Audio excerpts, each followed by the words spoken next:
कैसे हैं आप सब? बढ़िया है ना? होंगे ही। तो हमेशा की तरह आपके चुलबुली दोस्त हाज़िर है एक स्टोरी लेके। स्टोरी छोटी-सी है लेकिन आपके दिल को ज़रूर छू जाएगी। तो धर्मदास नाम का एक इंसान गाँव में रहता था। अब ये इंसान जो है, इंसान तो था लेकिन था ये बड़ा ही कंजूस सेठ। इसके विचार बहुत अच्छे थे लेकिन कंजूस इतना था, कहते हैं ना मक्खी चूस, बस उसी कैटेगरी वाला। इसके घर पे कोई लोग आते हैं तो उन्हें चाय तो क्या पानी तक नहीं पूछता।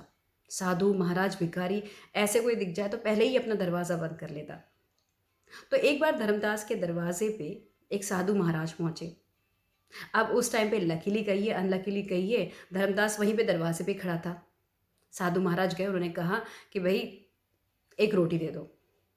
अब नाम के लिए धर्मदास, लेकिन धर्मदास का असली धर्म कंजूसी। उसने कहा कि भाई मैं आपको सिर्फ आधी रोटी दूंगा, खाना है तो खाओ, नहीं तो मैं तो खैर किसी को देता नहीं, आप साधु महाराज है इसलिए मैं आपको आधी रोटी दे रहा हूँ। साधु महाराज कहते हैं नहीं, मुझे पूरी रोटी चाहिए। तो फिर वो कहता है कि मैं जो दे रहा हूँ उसे कबूल करिए वरना वो दरवाज़ा बंद कर लेता है। दूसरे दिन सुबह उठ के देखता है तो साधु महाराज वहीं उसके दरवाजे के सामने खड़े हैं। वो कहते हैं अच्छा अच्छा महाराज, लो पूरी रोटी ले लो और अपनी जान की सुरक्षा रखो। क्योंकि उसे फिक्र होती कि अगर उसकी वजह से साधु महाराज मर गए तो गांव में उसकी इज्जत की तो धज्जियां उड़ जाएंगी। अब साधु महाराज कहते हैं नहीं नहीं, मैं तो पूरा थाली भर के खाना खाऊंगा।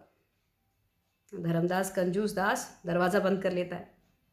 दूसरे दिन सुबह उठ के देखता है तो साधु महाराज वहीं उसके दरवाजे पे खड़े। फिर वो सोचता है कि अगर इनकी जान को कुछ भला बुरा हो जाए तो लोग मेरे बारे में क्या सोचेंगे। वो कहता है महाराज हाथ जोड़ दिए मैंने आपके, आप आइए मेरे घर में आइए और खाना खा लीजिए। तो साधु महाराज कहते हैं नहीं नहीं, अब तो मुझे खाना नहीं खाना है, तुम ऐसा करो मेरे लिए एक कुआं खुदवा दो। वो सोचता है ये क्या अटपटी सी मांग कर रहे हैं, दरवाज़ा बंद कर देता है। तीसरे दिन सुबह दरवाज़ा खोलता है, फिर वही बात, साधु महाराज वहीं उसके घर के सामने भूखे प्यासे खड़े। फिर उसे लगता है इनकी तबीयत खराब हो जाए तो कहता है चलिए मैं आपके लिए एक कुआं खुदवाता हूँ। महाराज कहते हैं नहीं नहीं, अब मुझे दो कुएं चाहिए। ये फिर से दरवाज़ा बंद कर लेता है। पांचवें दिन फिर से दरवाज़ा खोलता है तो दिखता है वही साधु महाराज वही उनके घर के सामने खड़े। वो सोचता है अब ये दो के कहीं चार कुएं ना खुदवा लें। वो कहता है चलिए महाराज मैं आपके नाम से एक कुएं खुदवा देता हूँ। वो सेठ जो है इस साधु महाराज के नाम से दो कुएं खुदवा के देता है। साधु महाराज कहते हैं कि देखो मैं एक साल के लिए बाहर जा रहा हूँ, मैं अपना एक कुआं तुम्हें देता हूँ और जो मेरा कुआं है उसे ढक के रख दो, उसमें से कोई भी पानी नहीं लेना चाहिए। वो सोचता है कि पता नहीं महाराज कब क्या कंडीशन रख दे, उससे तो अच्छा है कि जो ये कह रहे हैं बस मैं उनकी बातें मान लूँ।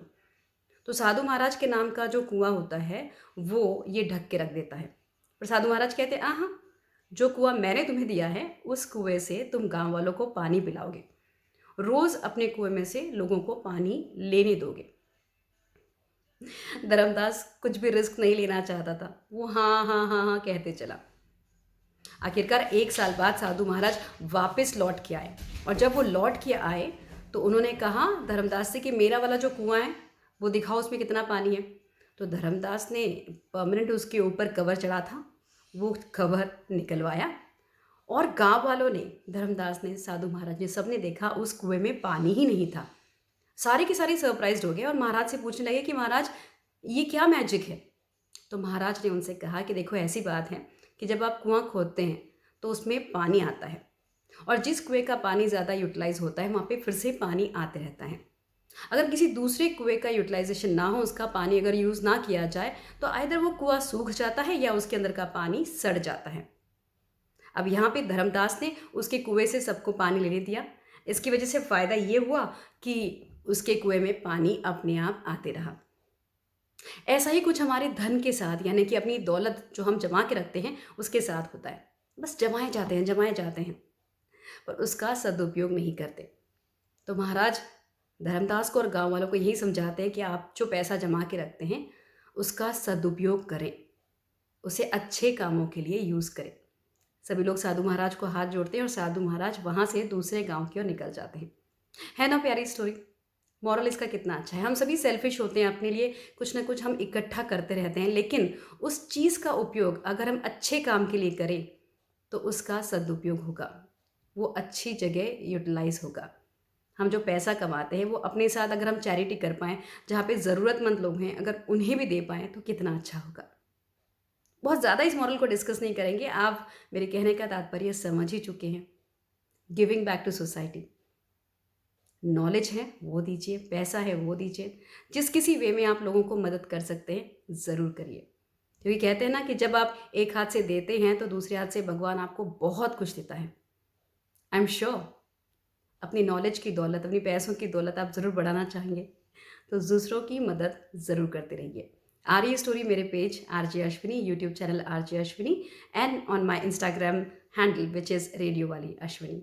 मिलती हूँ कुछ नया जल्द ही लेकर, तब तक टेक केयर।